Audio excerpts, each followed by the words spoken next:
Hello, welcome to the Mad Batter channel. My name's Chris. Wow, that was a coincidence. I'm recording this video on the 15th of September 2023. On the 13th of September I published a video explaining how I had finally given in and decided to have a play with Generative Fill by downloading the Photoshop Beta app. In that video I then showed how you could combine the different variations from a Generative Fill to get the best of all three, or however many variations you had. So it came as something of a surprise that on the very same day Adobe decided to update the main version of Photoshop to 25.0, and with that version came, amongst other things, Generative Fill and Generative Expand, which are now in the mainstream. I didn't expect that. In this video we'll do a quick run through of the new or updated features to Photoshop, and then I want to talk about the elephant in the room, i.e. possible pricing being imposed on Generative Fill and other AI features by Adobe.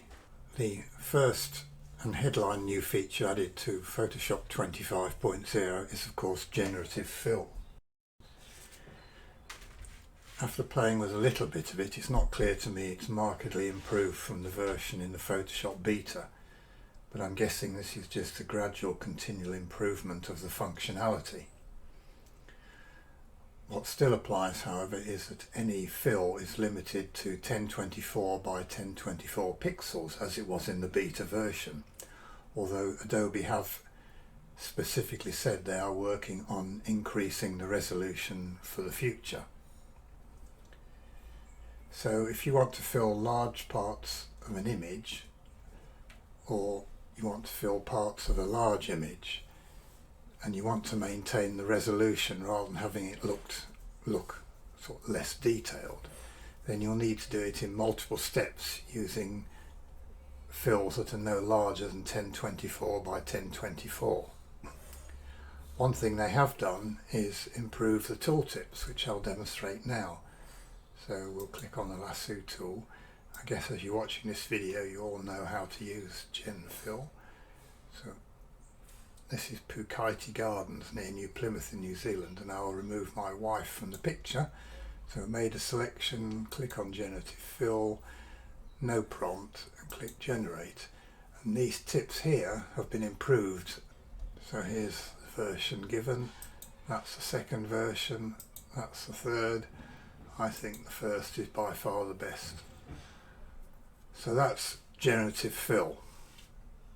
The second new feature brought into Photoshop 25.0 is Generative Expand.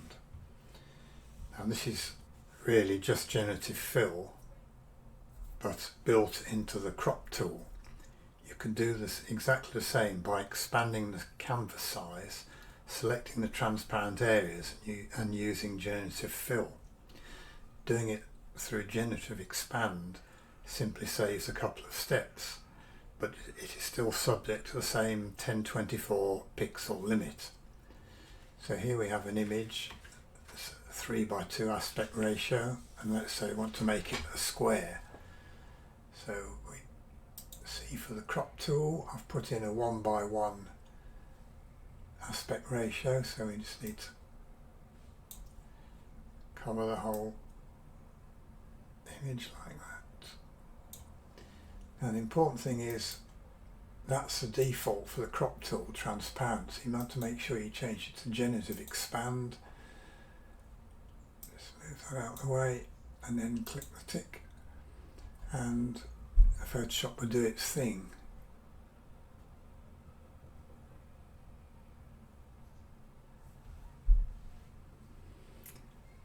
That's version 1, that's version 2, and that's version 3.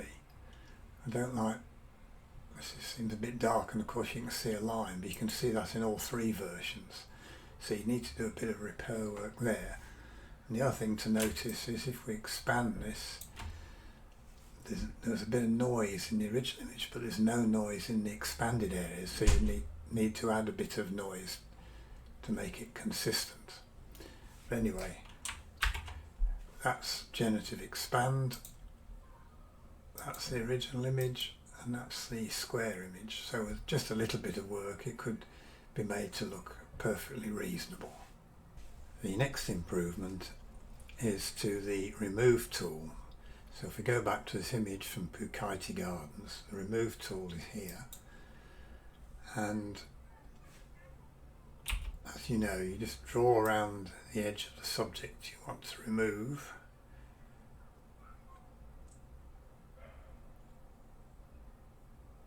and now you don't have to fill it in, it does it for you automatically. You'll see at the moment I haven't got ticked remove after each stroke, so now I need to click that,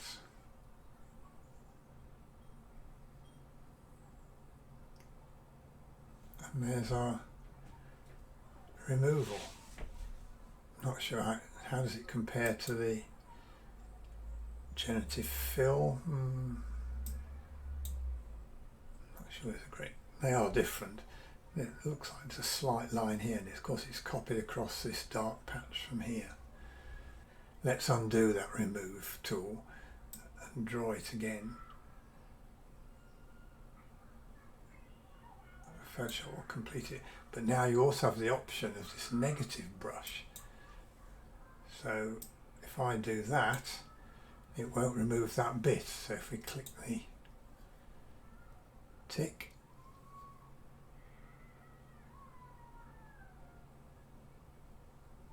you see it's left that bit in there. I mean, obviously you wouldn't want to do that with this image, but it could prove useful in other circumstances. So that's some small improvements to the Remove tool. The next improvement is to what is called the contextual taskbar, which is this bar up here. Now you can of course hide it easy enough by choosing Hide the Bar, and then to bring it back you go to Windows and click on Contextual Toolbar. So depending on what you've done in the image, they've now added more tools or contextual tools to this bar to make it more useful. But perhaps the best improvement is the pinning of the position. So you can now pin the position of the bar and it'll stay. Now before, when you switched off Photoshop and went back in, it would appear in the default position, which I can demonstrate by resetting it down here. But now if you put it wherever you want it, click pin the bar position, it does appear to be a sticky setting, so next time you open Photoshop the bar should still be up here. So these are small improvements but nevertheless welcome. One final small new thing is what's called content credentials, which you can find by going to Window and Content Credentials. I've enabled it. It's currently in beta and appears to be a way of adding further metadata to a file about edits and other things.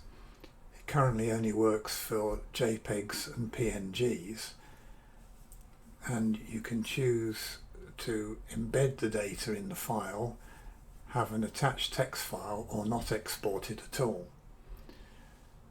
I suspect we'll be hearing more about this in the future, and it's something to do with giving credit for material used in generative AI, but I think we'll just keep a watching brief on this for the moment. In the description below I've left a link to the Adobe website page dealing with this, so you can read up on the detail if you really want to get into it. Now we come to the elephant in the room, Adobe's plans for charging for generative AI functions and also general price increases to Creative Cloud plans.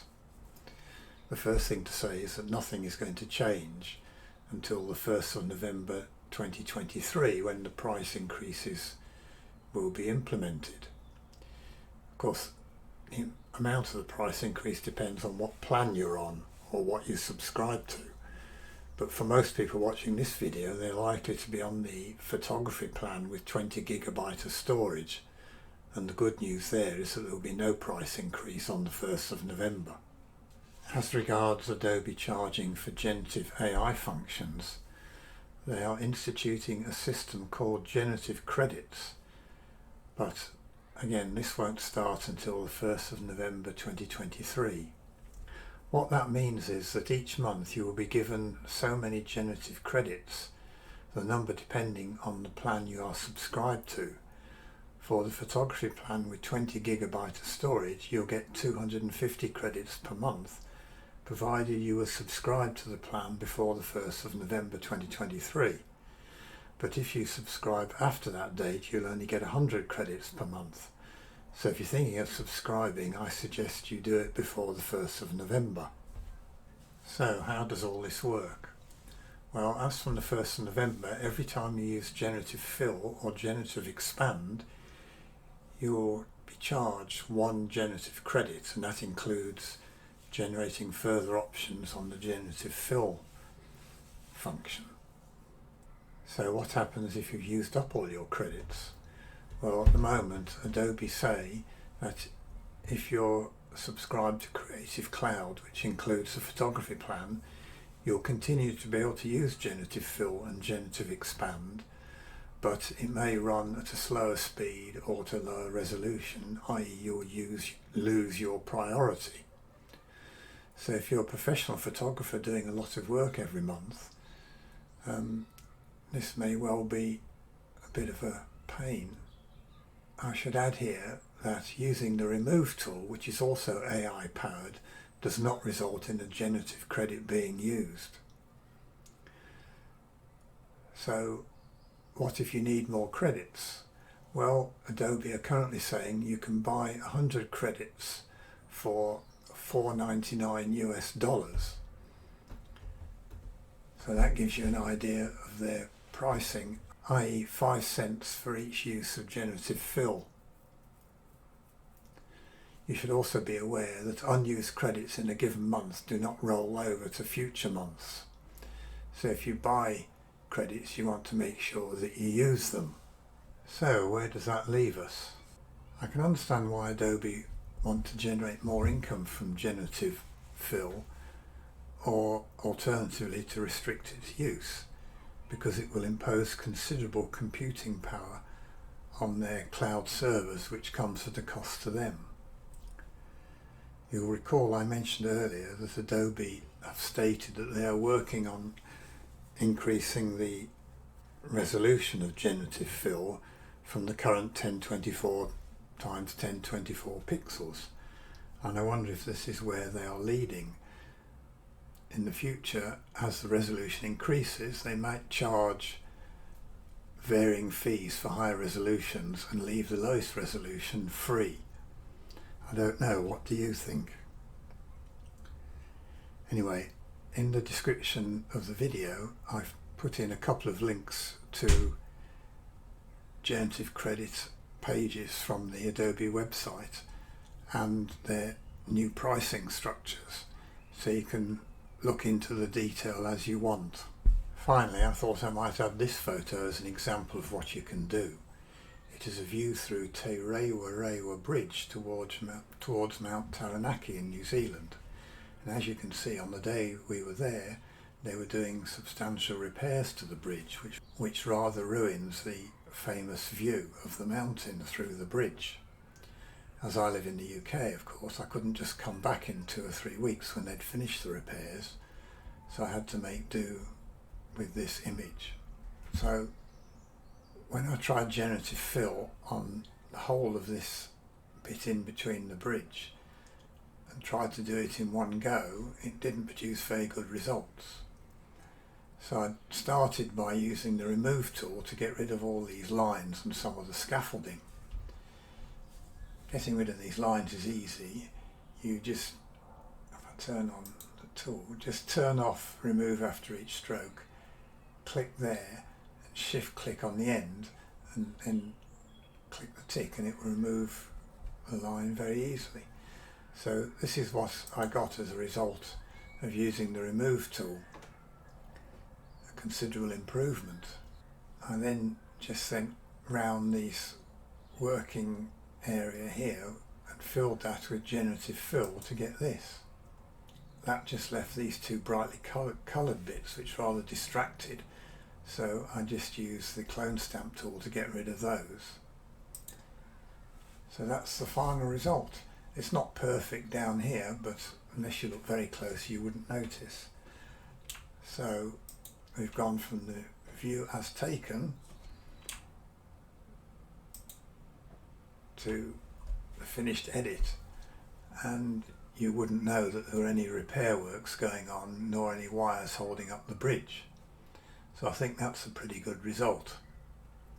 So I hope you found all this useful. It's got into a rather long video, sorry about that. But anyway, thanks for watching, and if you got any use from it, perhaps you could give it a like and maybe even subscribe to the channel. Many thanks.